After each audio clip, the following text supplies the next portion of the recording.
मस्त ठोकावी मांडी आणि वर न्यावी बाही. अहो चवीने खाणं सुद्धा काही खायचं काम नाही. सर्वप्रथम वाढलेल्या पानाकडे असं डोळे भरून बघावं, वदनी कवल म्हणावं आणि यज्ञकर्माला लागावं. आता ज्याच्यापासून सुरू होतं हे वाढलेलं पान, पदार्थ करा कुठलाही, याला विशेष असतो मान. अंदाजाने वापरावं लागतं, चिमूट चिमूट नीट. असं जरा डावीकडे असतं बघा पानामध्ये मीठ. तिथून पुढे सरकलात की टप्पा चमचमीतपणाचा, जिथे असतं लोणचं, चटणी, मिरचीचा ठेचा.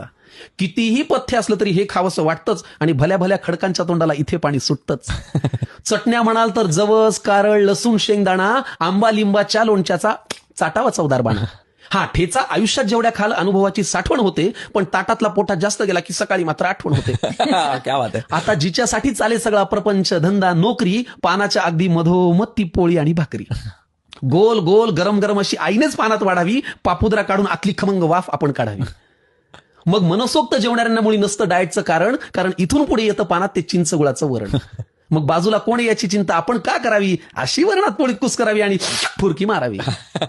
किती छान. याशिवाय हे बिचारं पोट काय दुसरं मागतं. हा पण चांगली भाजी करायला मात्र कौशल्यपणाला लागतं.